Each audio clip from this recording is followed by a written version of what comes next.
여기 계신 분들은 지난 2월 달에 이상규 목사님이 말씀 강의해 주실 때 대부분 다 계셨던 분들이시죠.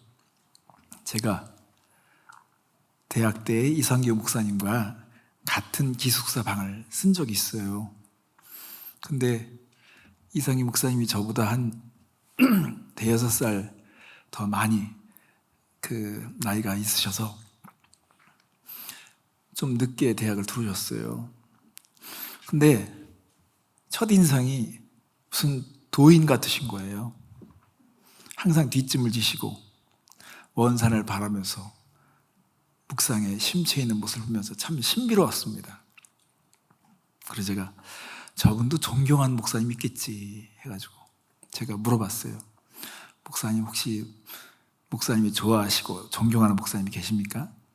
어느 목사님에게 가장 큰 영향을 받으셨습니까? 그런데 목사님이 이렇게 한번 웃으시면서 존경하는 목사님 이름을 대시는데 제가 한 번도 듣지 못한 이름이었습니다.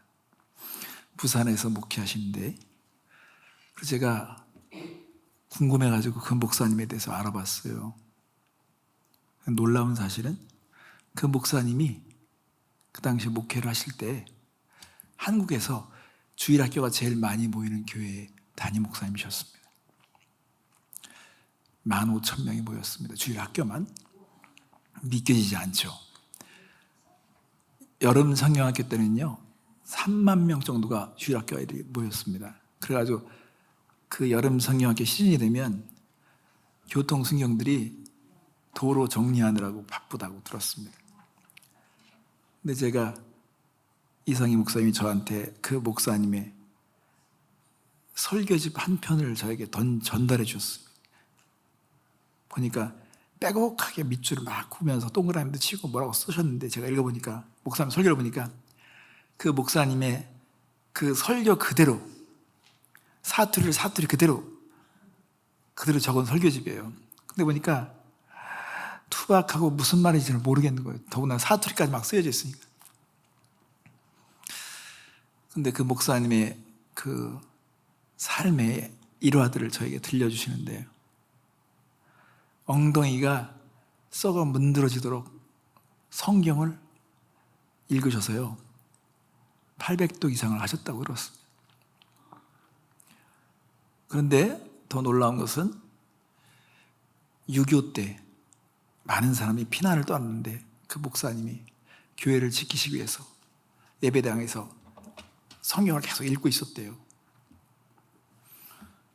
그런데 북한에서 내려온 군인들이 이제 교회당으로 탁 들어왔는데 목사님이 성경을 읽는 모습을 보다가 그 권위에 압도돼가지고요 조용히 물러갔다는 얘기를 들었습니다. 제가 직접 확인한 건 아닌데 이런 이야기들이 들려올 때마다 저는요 정말 우리가 존경하는 목사님들, 정말 우러러가는 목사님들 가운데는요 이런 전설과 같은 미담이 있었습니다. 요즘은 어떨까요? 요즘 세대는 어느 목사님을 존경하냐 물어보면요 다 대부분 설교를 세련되게 멋있게 하는 목사님들을 얘기하는 것을 볼 수가 있습니다. 그들의 삶에 대해서는 별 관심이 없습니다. 얼마큼 누가 명쾌하게 성경을 해석하고 설교를 해나는가, 이것이 존경의 잣대가 되었습니다. 여러분, 우리는 이 시대가 얼마나 심각하게 타락했으며 기독교의 진리가 무너졌는지를 보고 있습니다. 그런데 여러분, 오늘 제가 왜 성령의 역사가 갑절나 내게 있소서라는 제목을 정했을까요? 여러분, 성령 충만은 신앙생활의 목표가 아닙니다. 성령 충만은 그냥 상식입니다. 기본이에요. 호흡입니다. 호흡을 멈추면 사람이 죽죠. 성령 충만하지 않으면 우리 영이 죽기 때문에 하나님은 명령하신 거예요. 성령 충만하라. 성령 충만을 계속 진행하라. 성령 충만이 목표가 되면요 우리는 속은 거예요. 성경을 모르는 거예요. 세상에 취한 것입니다. 세상에 취하지 말아라. 오직 성령에 충만하라. 하나님의 뜻이 무엇인지를 분별하고 말씀하십니다. 왜 그럴까요? 하나님은 우리가 이 시대를 감당할 수 있는 소금과 빛과 같은 역할을 해주기를 원하시기 때문에 그런 것입니다.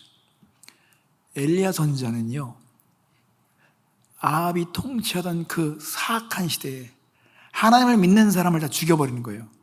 우상을 기본적으로 섬기는 나라로 세웠어요. 하나님 얘기 입에서 내기만 하면 그냥 목을 베어버리는 그 시대에 정말 선지자로서 자기의 존재를 증명하는 것은요, 너무도 힘겨운 시대죠. 하나님은 그 시대에 엘리야를 세우셨습니다. 강력한 것입니다. 하나님의 보호를 받죠. 그런데 엘리야가 이제 세상을 떠나야 될 시점이 온 것입니다. 우리가 어제까지 열왕기하 2장 말씀을 보고 오늘 3장을 봤는데요, 이제 엘리야가 시대가 저물고 새로운 그 시대를 감당할 사람을 하나님은 세우셔야 하는데, 오늘 말씀에 보면요, 열왕기하 2장 7절 8절 말씀이면 선지자의 제자 50명이 가서 멀리 서서 바라보며 그 두 사람이 요단가에 서 있더니 엘리야가 겉옷을 가지고 말아 물을 치매 물이 이리저리 갈라지고 두 사람이 마른 땅 위에 건너더라고 했습니다. 이 시대에 공인되는 선지자 학교가 있었습니다. 오늘 보니까 선지자 제자 50명이 멀리 서서 바라봤습니다. 여러분, 전설과 같은 그 능력 있는 선지자가 이제 이별해야 할 순간에 이 선지자 제자들은요, 그냥 멀리서 바라보는 거예요. 가까이 가서 저에게도 그런 능력이 필요합니다. 저에게도 능력을 받게 해주세요. 이 시대를 감당할 수 있는 사람으로 쓰임받게 해주세요. 라는 이런 간절함으로 다가가지 않고 멀리서 보는 거예요. 엘리야는 이제 죽음을 맛보지 않고 할로 직접 데려갈 그런 사람으로 하나님께서 그를 구별시키셨습니다. 그냥 삶 자체가, 그의 삶은요, 기적의 연속입니다. 그냥 겉옷을 말아서 물을 탁 치면 물이 갈라지는 그런 것을 제자들이 보는 겁니다. 그렇다면요, 나도 저런 능력이 필요한데, 나도 저런 능력을 입혀줬으면 좋겠는데 라고 하는 그런 사람들이 필요했던 것입니다. 하지만 그런 사람이 없었습니다. 감사하게도 하나님은 그 시대를 감당할 수 있는 사람을 예비하시는데 바로 그 사람이 엘리사였습니다. 엘리사는 하나님에 대해서 굶주린 사람이에요. 아주 굶주린 사람입니다. 여러분, 엘리사는요, 부자였어요. 엘리사는 가난한 사람이 아니었습니다. 부자였습니다. 그런데 어느 날 엘리야의 요청을 받고요, 그냥 그 순간에 모든 걸 다 내려놓고 엘리야를 쫓아갔던 사람이에요. 마치 예수님께서 베드로를 불렀을 때 배와 그물을 버려두고 쫓았던 것처럼 엘리사는 그렇게 처음부터 단호한 입장으로 엘리야를 쫓았던 사람입니다. 그런데 오늘 말씀에 보면요, 엘리야가 이제 마지막 작별을 하기 전에 엘리사에게 질문을 하나를 합니다. 그 질문이 뭐냐면요, 내가 해줄 수 있는 것이 있다면 네가 무엇을 원하겠느냐라고 질문한 것입니다. 자, 보십시오. 2장 9절 말씀을 보겠습니다. 건너매 엘리야가 엘리사에게 이르되 나를 내게서 데려감을 당하기 전에 내가 내게 어떻게 할지를 구하라. 엘리사가 이르되 당신의 성령이 하시는 역사가 갑절이나 내게 있게 하소서 하는지라. 엘리사는요, 당신에게 있는 그 영적인 능력, 당신의 그 영을 내게 갑절이나 있게 되기를 원합니다 라고 했습니다.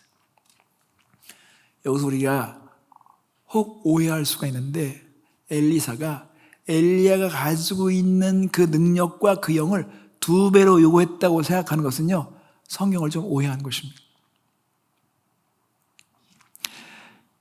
신명기서 21장 17절 말씀이면 하나님은 어떤 사람을 장자로 입적할 때 그 장자로 입적할 때 율법에서 정한 것이 있습니다. 자, 반드시 그 미움을 받는 자의 아들을 장자로 인정하여 자기의 소유에서 그에게는 두 몫을 줄 것이니 그는 자기의 기력의 시작이라.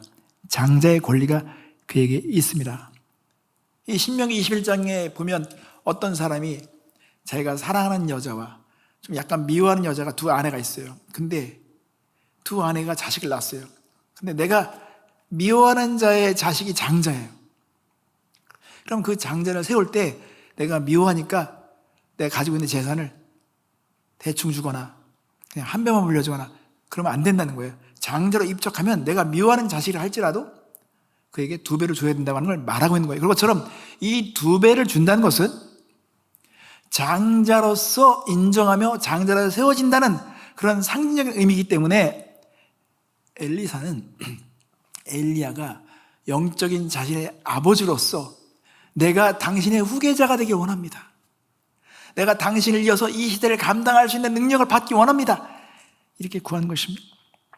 그래서 열왕기하 2장 12절 말씀면 엘리사가 엘리야를 향해서 아버지라고 말하는 걸 볼 수가 있습니다. 엘리사가 보고 소리 지르되 내 아버지여 내 아버지여 이스라엘 병거와 그 마병이여 하더니 다시 보이지 아니하는지라. 엘리사는 엘리야가 자신에게 있어 아버지와 같은 존재였습니다.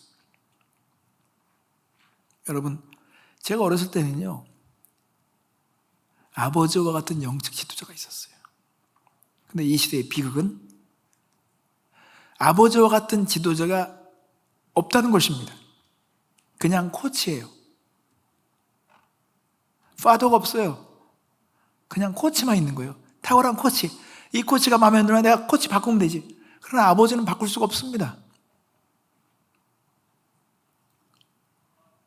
전 그래서 우리 유스 학생들이 시간이 지났을 때 아유 정종원 목사님은 영적인 나의 아버지로 여겨야지 라고 하는 그런 걸 기대하고 있습니다.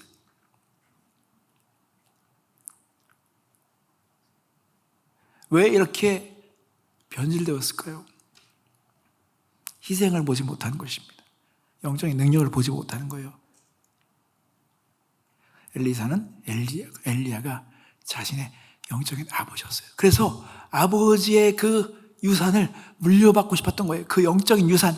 근데 그 유산은 어떤 퍼포먼스가 아니라 정말 아합에게 거짓 선지 앞에 당당히 설 수 있는 그 용기 있는 믿음, 하나님의 말씀이 비록 불합리해 보일지라도 순종하는 그 믿음, 강한 믿음을 물려받고 싶었던 것입니다. 우리는 엘리사가 어떤 기적을 행하는 거, 퍼포먼스 행하는 걸 엘리야보다 두 배 더 멋지게 화려하게 해낼 수 있는 그런 퍼포먼스를 두 배를 요구한 것이 아니라 엘리야가 그 시대를 감당했던 것처럼, 내 아버지가 감당했던 것처럼 나도 그 시대를 감당하기 위해서 그런 성령의 능력을 받기 원했다고 볼 수가 있는 것입니다. 여러분, 엘리사는 결코 이기적인 사람이 아니었습니다. 그렇게 구할 수 있다고 하는 것은요, 겸손한 것입니다. 겸손한 사람이 그 필요를 본 것입니다. 하나님이 나를 선택하시고 나를 선택하기 원하시는구나. 내가 이 시대를 감당하려면 난 능력이 있어야 되는데, 이 능력은 말로만 되는 것이 아닌데 엘리사에게 있었던 그 능력을 나에게 하나님께 주셔야 되는데 하나님 나에게 그 능력을 주십시오. 이것은 교만해서가 아니라 그 시대를 감당하기 위해서 필요를 보는 것입니다.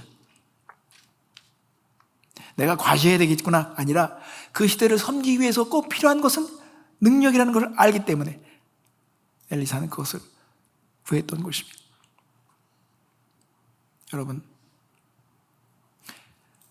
두 배로 갑절로 능력을 구하잖아요. 그러면요, 하나님은 두 배로 갑절로 우리가 대가를 치기를 원하세요. 그래서 엘리야는 3년의 가뭄을 견뎠지만 엘리사는 6년의 가뭄을 견뎌야 했습니다.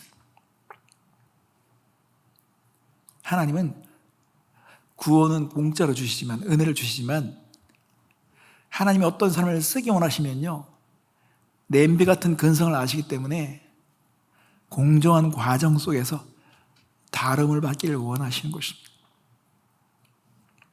자, 그래서 우리는 오늘 이 시대를 바라볼 때 우리에게 하나님께서 만약에 내가 해줄 수 있는 능력으로 너에게 한 가지를 해줄 수 있다면 넌 무엇을 원하겠냐?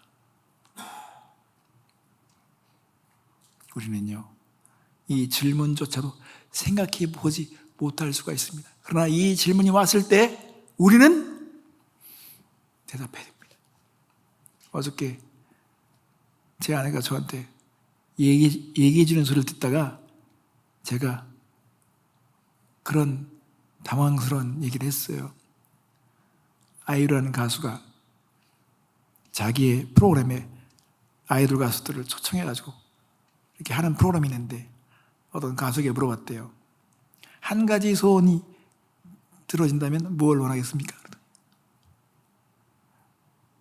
라면을 먹어도 살이 빠지지 않고 라면을 먹어도 몸에 지장이 없었으면 좋겠다는 대답을 했다는 것입니다.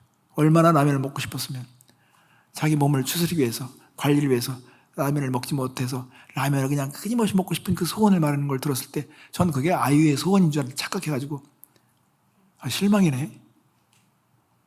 여러분, 하나님이 여러분에게 내가 한 가지 소원을 들어줄 수 있다, 뭘 구하겠냐 했을 때 여러분 뭘 구하겠습니까? 결국은 사람은 그 사람의 소원, 그 소원이 인생을 만들어가는 것입니다. 그리고 그 사람이 영적으로 기준을 어떻게 잡느냐, 그것이 그의 삶의 결국은 규모를 만들어낼 것입니다. 그래서 성경은 말하는 것입니다.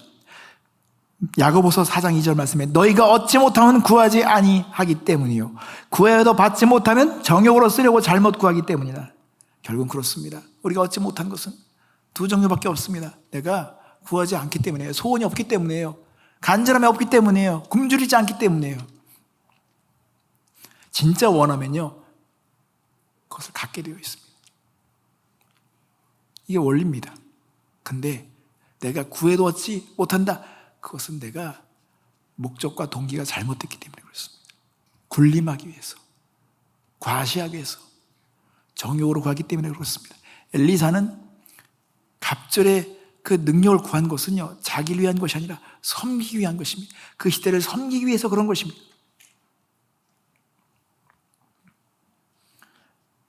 오늘 우리가 소그룹 모임에서 나누겠지만 여러분, 엘리사를 잘 주목해 보십시오. 그 이렇게 갑절의 은혜를 구한 것은 그가 교만한 것이 아니라 정말 하나님에 대한 굶주림이 있었고 잘 섬기기만 했고 그 시대를 감당하기 위한 그런 영적인 능력을 구했다고 볼 수가 있는 것입니다. 왜냐하면 그것은 하나님만이 주실 수 있기 때문에 하나님께 그것을 구한 것입니다.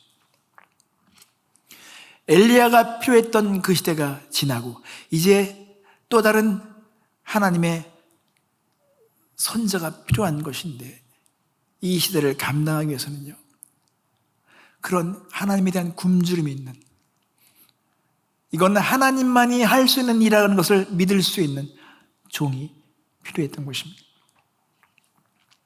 그런데 엘리야는 이런 능력은 자신이 줄 수 있는 것이 아니라는 걸 알았어요. 그래서 10절 말씀에 보면 이르되 내가 어려운 일을 구하도다. 그러나 나를 내게서 데려가시는 것을 내가 보면 그 일이 내게 이루어지려니와 그렇지 아니하면 이루어지지 아니하리라. 이게 무슨 말입니까? 네가 어려운 걸 구한다. 난 내가 해줄 수 있는 것은 그런 건 내가 해줄 수 없다. 그런 것은 하나님으로부터 온다. 그렇지만 내가 분명히 아는 것은 네가 나를 계속 따라오고 내가 마지막 순간에 하나님께서 나를 데려가시는 그 순간까지 네가 신실함을 보이면 그것은 응답이라고 믿는 것입니다. 그렇습니다. 신실하게 주님을 따르면요, 그 따라가는 과정에서 응답이 만들어지는 것입니다. 자, 그렇다면 엘리사가 이런 영적인 그런 강렬한 요청이 있음에도 불구하고 그것이 이루어지기 위해서는 엘리사가 얼만큼 자신의 삶에 이것을 간절히 원했는지를 삶으로 증명해 보이는 그런 스토리가 나옵니다. 그게 1절부터 6절 말씀입니다. 그가 갑절이나 성령의 능력을 원했던 것을 그의 삶으로 보여준 사례가 나온 것입니다. 그렇게 원했기 때문에 그가 얼마큼 신실하게 그걸 원했는지를 우리는 볼 수 있어야 합니다. 자, 1절 말씀을 보십시오. 여호와께서 회오리바람으로 엘리야를 하늘로 올리고자 하실 때 엘리야가 엘리사와 더불어 길갈에서 나가더니 그랬습니다. 자, 이제 1절부터 6절 말씀은요, 이스라엘 역사에서 가장 중요한 상징적인 4가지 스팟을 이제 엘리야는 마지막으로 거치면서 하늘로 올라가게 될 것입니다. 그런데 왜 엘리야는 이런 중요한 스팟을 거치면서 이 의식을 치르고 있을까요? 여기에 중요한 의미가 있습니다. 오늘 이것이 우리에게 주는 놀라운 교훈을 배워야 하는 것입니다. 여러분, 길갈에서 출발했어요. 엘리야는 엘리사와 길갈에서 출발했습니다. 여러분, 성경에서 길갈은 시작 정결의 장소입니다. 이스라엘 백성이 이 광야에서 이제 광야의 삶을 마치고 드디어 가나안 땅에 들어가기 전에 하나님은요, 길갈에서 의식을 치르셨습니다. 할례를 행하게 하셨습니다. 이제 여기가 너의 시작이 될 것이다. 이 사실을 분명히 알아라. 이제 가나안 땅을 치고 들어갈 때인데 이 치고 들어갈 수 있는 힘은 너에게서 나오는 게 아니야. 육신에 있는 것들을 다 벗어버려야 돼. 하나님은 이걸 말씀하시는 것입니다. 비움의 장소죠. 여러분, 우리는 예수 그리스도의 십자가로 우리의 삶의 영적인 여정을 시작한 것이죠. 하나님은 우리의 수치를 굴려버렸습니다. 길갈은 굴려버린다는 뜻입니다. 이 길갈에서 우리의 옛 죄의 본성을 벗어버리고 이제 정말 참되게 섬기기 위한 준비를 해야 한다는 것이죠. 그리고 2절 말씀에 보면 베델로 나가려고 합니다. 엘리야가 엘리사에게 이르되 청하건대 너는 여기 머물라. 여호와께서 나를 베델로 보내시느니라 하니 엘리사가 이르되 여호와께서 살아계심과 당신의 영혼이 살아있음을 두고 맹세하느니 내가 당신을 떠나지 아니하겠나이다 하는지라. 이에 두 사람이 베델로 내려가니라 그랬습니다. 여러분, 엘리야는 길갈에서 베델로 갈 때에 엘리사가 말하면 나는 이제 베델로 가라고 하나님께서 부르신다. 넌 여기 머물러 길갈에 머물라. 그럴 때 엘리사는 아닙니다. 저는 함께 갈 것입니다. 엘리야는 여기 머물라고 얘기했지만 엘리사는 그렇지 않을 거라고 말합니다. 그렇게 말씀하지 마십시오. 가겠다고 말한 것입니다. 마치 룻이 나오미의 제안을 받아들이지 않습니다. 어머니, 저는 어머니 따라갈 겁니다. 어머니가 죽는 곳에 죽을 것입니다. 하나님의 백성이 죽는 곳에 죽을 것입니다. 여러분, 베델이 어떤 상징을 가지고 있습니까? 창세기 28장이면 야곱이 꿈을 꿨던 장소죠. 단을 쌓았던 장소죠. 베델은 꿈의 장소, 깨달음의 장소입니다. 와, 하나님의 임재가 여기 있었는데 내가 보지 못했구나, 깨닫지 못했구나. 내가 상황 때문에 하나님의 임재를 내가 그동안 알지 못했구나. 여러분, 하나님이 길갈에서 새로운 시작을 알리며 우리가 정말 영적으로 승리하기 위해서는, 형통하기 위해서는 육신의 일을 벗어버려야 된다는 이 중요한 교육의 장소를 말씀하시고 베델로 가서 하나님의 임재와 동행에 대해서 우리에게 가르쳐주고 싶고 하고 그것을 체험하게 깨닫게 하기를 원하시는데 엘리사는 그걸 원했던 겁니다. 난 갈 거예요. 베델로 가야 합니다. 여러분, 하나님은 우리 각 사람이 진정한 베델이 되길 원하세요. 하나님의 거처가 되길 원하십니다. 이걸 우리가 깨달아야 됩니다. 근데 어떤 사람들은 길가에 머물러 있습니다. 항상 십자가만 얘기하죠. 구원만 얘기하죠. 우리는 베델로 떠나야 돼요. 단을 쌓는 삶을 살고자 해야 합니다. 아브라함이 이걸 깨달았어요. 그래서 가는 곳마다 단을 쌓았어요. 베델이 되게 했습니다. 하나님이 동행하신다는 이 사실을 날마다 삶에서 경험하는 삶을 사는 차원으로 나가야 하는 것입니다. 왜? 그것은 역시 섬기기 위한 것이죠. 그런데 베델에 있는 선지자들의 반응을 보겠습니다. 3절 말씀은 베델에 있는 선지자의 제자들이 엘리사에게로 나와 그에게 이르되 여호와께서 오늘 당신의 선생을 당신의 머리 위로 데려가실 줄을 아시나이까? 하니 이르되 나도 또한 아노니 너희는 잠잠하라니라. 이게 무슨 의미일까요? 베델에 있는 선지자들, 그 제자들은 엘리야가 곧 하늘로 올라갈 것이라는 것을 알고 있어요. 그 노인네 이제 따라다니지 마. 이제 끝날 거야. 더 이상 그의 시간이 끝났어. 지금 이런 얘기하고 있는 거예요. 그걸 따라가지 마. 이 말이요, 사실을 말하는 것 같지만 우리에게 엄청난 장애물과 같은 말입니다. 그러니까 엘리사가 나도 알아. 너희들 그런 말 하지 마. 잠잠하라. 이들은 말만 하고 있습니다. 그러니까 여러분 아십시오. 능력은 신학교에서 나오는 게 아니에요. 신학적인 교회에서 나오는 게 아닙니다. 정말 간절히 원하고 하나님을 알게 원하며 성령을 체험하기 원하고 내가 정말 진짜 섬기려면 나는 하나님께서 내게 재우신 모든 과정을 난 다 밟겠다는 그런 자세를 가지고 바짝 쫓아가야 되는 것입니다. 엘리사는 어떤 장애물도 방해할 수 없었습니다. 4절 말씀을 보면 이제 엘리야는 여리고로 나갑니다. 엘리야가 그에게 이르되 엘리사야 청하건대 너는 여기 머물라. 여호와께서 나를 여리고로 보내시느니라. 엘리사가 이르되 여호와께서 살아계심과 당신의 영혼이 살아있음을 두고 맹세하노니 내가 당신을 떠나지 아니하겠나이다 하니 그들이 여리고에 이르매.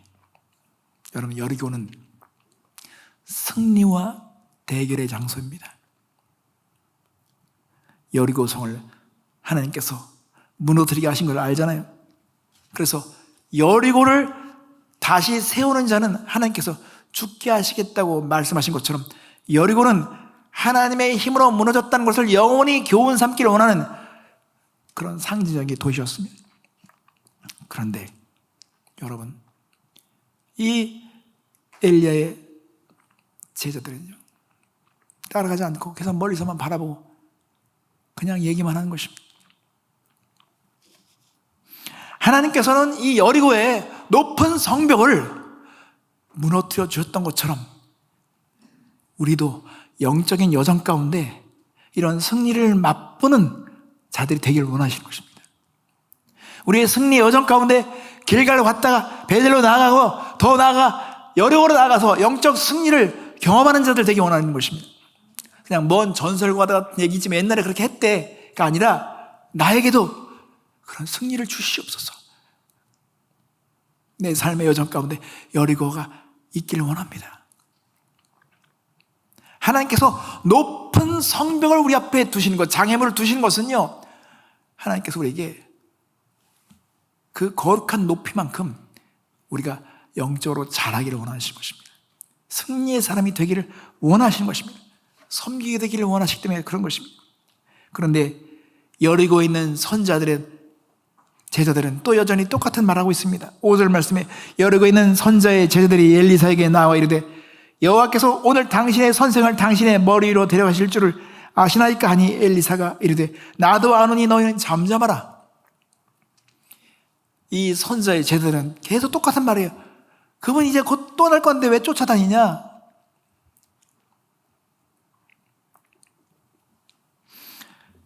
여러분, 이런 중요한 장소마다 선자의 제자들이 있었다는 거예요. 그런데 이들은 중요한 사실을 보지 못했습니다. 그 시대를 감당하고자 하는 그런 마음이 없었습니다. 우리도 마찬가지죠. 이들은 그 상징적인 도시에 머물면서 선지 학교에서 그런 걸 배우지만 그 시대를 감당할 수 있는 준비가 되어지지 못하며 그걸로 하나님에 대한 갈급함이 없었습니다. 엘리사에게 그들이 배우고자 하는 그런 간절함이 없어요. 그 영성의 능력을. 마찬가지로 우리는요, 십자가에 대해서 말할 수 있습니다. 부활에 대해서 말할 수 있어요. 성령 충만에 대해서 말할 수 있어요. 영적인 어떤 중요한 진리에 대해서 말할 수 있어요. 그러나 그것이 나의 옷으로 입혀지고 나의 본성이 되고 내가 새로운 인격체로서 형성되기 위해서 간절히 바람으로 그걸 따르고 그 진리를 살고 살아내고자 하는 그런 애씀이 없다면 이런 선자의 상도와 똑같은 것입니다. 자, 6절 말씀을 보겠습니다. 엘리야가 또 엘리사에게 이르되 청하건대 너는 여기 머물라 여호와께서 나를 요단으로 보내시느니라 하니 그가 이르되 여호와께서 살아계심과 당신의 영혼이 살아있음을 두고 맹세하노니 내가 당신을 떠나지 아니하겠나이다 하는지라. 이에 두 사람이 가니라. 요단은 죽음의 장소입니다. 그렇지만 새로운 기대의 장소죠. 이 요단물이 갈라져서 그들은 가나안 땅을 밟게 되는 것입니다. 그래서 요단은 우리의 삶의 중요한 경계선입니다. 우리가 우리의 삶에서 영적인 중요한 진리를 배울 때 요단강의 진리를 배워야 합니다. 하나님이 물을 물리쳐 주시면, 물을 갈라주시면 건너겠습니다라고 하는 것을 요단에서 배우는 것이 아닙니다. 내가 믿음으로 발을 들여놓으면 물이 물러간다는 것을 배우는 것이 요단의 진리입니다. 이런 것을 배운 사람들에게 새로운 미래가 열리는 것이죠.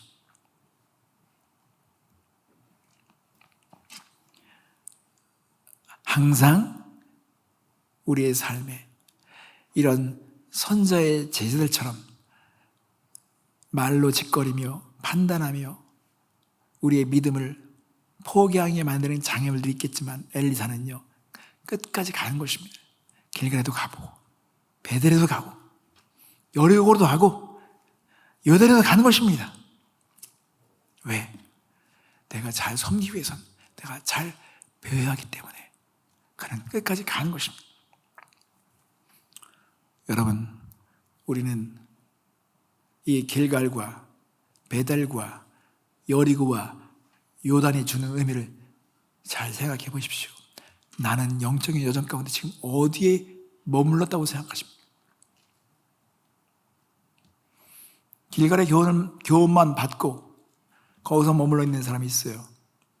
시작 단계에 머물러 있는 사람이 있습니다. 우리는 베델을 가야 합니다.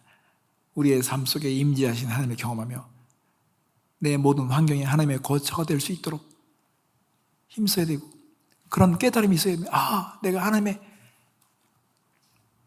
임재 안에 있구나. 하나님이 나의 삶에 살아계시는구나. 그렇다면 영적인 대결, 영적인 승리를 맛보라고 우리를 부르십니다. 여러분으로 부르시잖아요. 그래서 우리의 삶에 이런 승리를 경험해야 하겠죠. 그런데 어떤 사람들은 여리고만 또 머물러 요단으로 가라고 그러는데 요단에 가지 못하고 여리고만 머무는 사람들은 과거의 승리에만 도취되어 있는 사람입니다. 하나님은 우리가 정말 죽음의 강을 믿음으로 건너서 새로운 미래를 열게 되기를 원하는 것입니다. 초대교회는요, 초창기에는요, 사도행전 1장 8절에 있는 말씀을 받고 오직 성령이 너에게 임하면 너희가 권능 받고 그들은 성령의 권능을 받아서 막 충만하고 방언까지 하고 능력을 해야 기적을 경험했습니다. 그런데 그들은 이방인들을 섬기지 않았어요. 그 능력을 받고 섬기지 않았어요. 하나님께서 거꾸로 8장 2절 말씀에 핍박으로 흩으시죠. 스데반을 핍박을 받으면서 흩어버립니다. 그것처럼 우리가 길갈에서 베드로 나가지 않는다 그러면 베드로 나갈 수 있도록 어떤 중요한 교훈을 배워야 할 것입니다.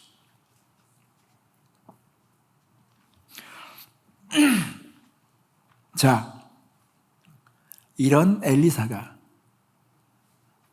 이제 축복을 받습니다.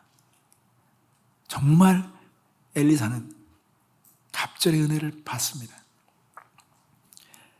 11절 말씀 보겠습니다. 두 사람이 길을 가며 말하더니 불수레와 불말들이 두 사람을 갈라놓고 엘리야가 회오리 바람으로 하늘로 올라가더라. 여러분, 성경에는요 죽음을 맛보지 않고 하늘로 데려감을 받은 사람은 두 사람이죠. 에녹입니다. 그리고 엘리야예요. 근데 엘리야가 하늘로 들려 올라간 것을 직접 눈으로 목격하는 축복을 받은 것입니다. 엘리사는 그런 축복을 받은 거예요. 기적을 눈으로 본 거예요. 와, 사람이 죽지 않고 올라가네. 하나님께서 어떤 가혹한 시대에, 핍박이 강한 시대에, 이런 시대를 감당하려면요 죽음에서 살아나는 것을 목격하든지 죽지 않고 올라가는 걸 목격하는 것처럼 이 죽음과 관련된 기적을 체험하게 하는데, 예수님께서 베드로와 요한과 야고보를 그 핍박의 시대에 쓰이기 위해서는요 죽은 자를 살리는 그런 기적의 현장에 그 셋을 항상 따로 불렀어요. 그걸 목격하게 만들었어요. 그들은 그 시대에 왜 예수님께서 따로 세 사람을 구별시켜가지고 그런 놀라운 장소에 있게 하는지 잘 몰랐어요. 그러나 시간이 지나니까 알죠. 야고보는 첫 번째로 죽습니다. 제자들 12명 안 이러고 누가 제일 먼저 죽을래? 그러면 제가 먼저 죽겠습니다. 할 수 있는 사람 있겠습니까? 예수님 알았어요. 야고보 너는 제일 먼저 죽을 거야. 네가 이 믿음을 지키려면, 이 핍박의 시대의 믿음을 지키려면 죽은 자가 살아나는 걸 봐야 돼. 그래야 죽음을 두려워하지 않겠지? 이런 핍박의 시대, 정말 마지막까지 버틸 수 있는 사람은요 정말 강한 믿음을 가져야 되겠죠. 엘리야가 하늘로 들려 올라간 걸 목격하는 축복을 누렸습니다. 또 하나는 엘리사는요 엘리야가 두고 간 그 망토를 입을 수 있는 축복을 누렸습니다. 이게 인정받는 거죠. 12절 말씀이면 엘리사가 보고 소리 지르되 내 아버지여 내 아버지여 이스라엘 병거와 그 마병이 하더니 다시 보이지 아니하는지라. 이에 엘리사가 자기 옷을 잡아 둘로 찢고 엘리야의 몸에서 떨어진 겉옷을 주워 가졌다는 것입니다. 그래서 사실 이 망토라는 그 어원에서 멘토라는 말이 나왔다고 그래요. 엘리야의 그 망토를 입는 것, 그의 후계자가 되는 것, 그게 멘토링이죠. 엘리사는 엘리야의 망토를 입기 위해서 자기가 가진 옷을 찢어버렸습니다. 그리고 엘리야의 망토를 입었습니다. 또 하나 축복은요, 엘리사는요 기적을 행하는 사람이 되었습니다. 자, 13절 하반절부터 14절까지 보겠습니다. 돌아와 요단 언덕에 서서 엘리야의 몸에서 떨어진 그의 겉옷을 가지고 물을 치며 이르되 엘리야의 하나님 여호와는 어디 계시니까 하고 그도 물을 치매 물이 이리저리 갈라지고 엘리사가 건너니라고 했습니다. 엘리사는요 엘리야에 입었던 그 망토를 자기도 둘둘 말아서 엘리야처럼 물을 치니까 물이 갈라졌다는 것입니다. 근데 이 기적을 행하기 전에 놀라운 것은요 엘리사가 여호와의 이름을 부릅니다. 엘리야의 하나님 여호와는 어디 계시나이까?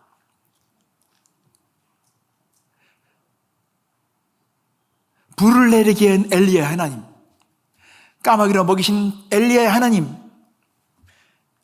비를 내리게 한 엘리야의 하나님, 죽은 자를 살리신 엘리야의 하나님, 이 이름을 부르면서 자신도 그런 엘리야의 하나님께서 써주시기를 원하는 간절한 마음으로 그 망소를 물로 친 것입니다.